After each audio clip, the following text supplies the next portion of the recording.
morning, guys. I just want to introduce you to my first year of ownership of the Toyota Supra. And as you guys can see, this car needs a bit of a wash. It's a little bit dirty, so we'll see if we get some time today. But yeah, this is it.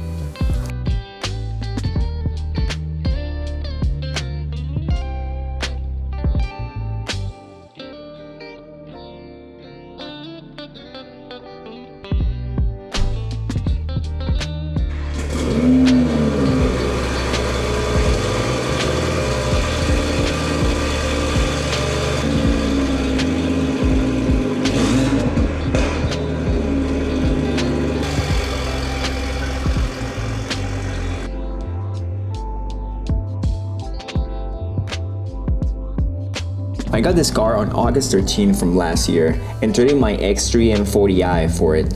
The SUV life was very convenient, but I miss having a sports car with me. I do miss having the space every now and then, but the performance of the Supra with the B58 engine is incomparable.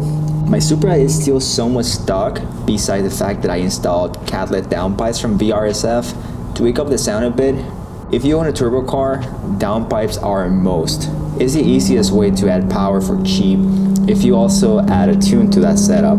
You can look into close to 100 horsepower gains with that simple mod. If you want a Supra, don't make the same mistake that I made and look for one with a manufacturing date of June of 2020 and below. Unfortunately for me, mine was manufactured on July of 2020, and the only way to tune it at the moment is to send my ECU to Femto in Finland in order to get the DME unlocked and tune the car with your tuner of choice. In my experience, Budmo has been an incredible platform. I used it on my M2 competition and I had no issues at all. The Supra gives you a decent amount of power from the factory. You get around 385 horsepower on paper because BMW likes to downplay their performance. But even with the downpipe and no tune, I think I should be at least at the 400 horsepower.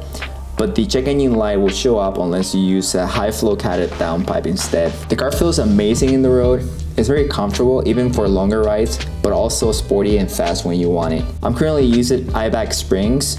To be more clear, the IBAC Pro kit, and it provides front lowering of 1.7 inches and in the rear lowering of 1.2 inches. One thing to know beforehand is that yes, the car seats very low, and it's something to have in mind at all times, especially when you drive on roads that you're not very familiar with. I've scraped my front lip a few times during the first couple of days, but I got used to it very quickly. The look of the car is changed drastically with just that simple modification. I will say that the suspension and wheels should be the first mods you do to any car. As of now, I plan to keep my OEM wheels, but in the future I might get the T37s. During my first year of ownership, I haven't seen any noticeable wear markings anywhere, but the seats have been one of the best experience from any sports cars I've owned. The M2 had a bit more rigid suspension and sits, in my opinion, but the Supra was very comfortable for longer rides, even though it may not look like it is. I like most things about this car, but the steering wheel is not one of them. The slim profile of the steering wheel doesn't really match the Supra in my opinion. There's many aftermarket options with carbon fiber, Alcantara, or any other material of your choice. I personally will be happy with just a thicker profile. Hopefully Toyota will look into those improvements for later years. The maintenance in the car is not as bad as you may think. The B58 engine has been a very reliable platform so far. I've seen many people pushing high horsepower in this engine that run very well.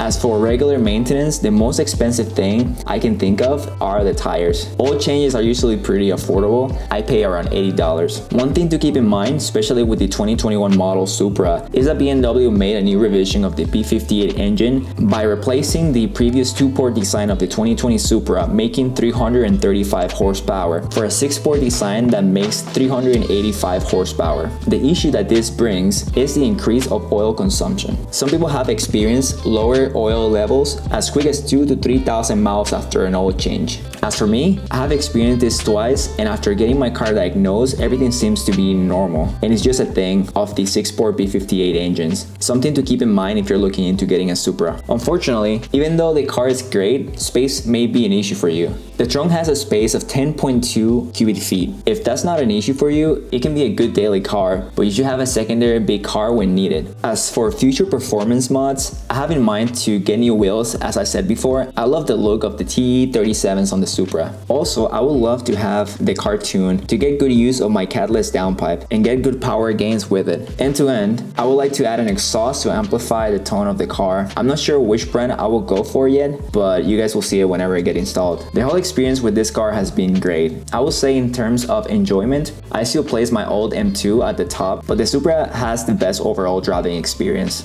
I prefer the comfortability of the Supra and the unique looks than what the M2 offers. The S55 engine was an excellent platform with insane performance, but the sound wasn't its strength. The B58 takes the win on that aspect as well, in my opinion. Anyways, it's all about preference. If you're looking to get a Supra, it'll be a car you'll enjoy for a long time. Just make sure to pick one that you can tune if you're looking to modify it. If you guys like the video, don't forget to like and subscribe. My goal is to reach 100 subscribers by the end of the year, and I'm sure that we can make it happen. Thanks again for the support, and I'll see you guys in the next one.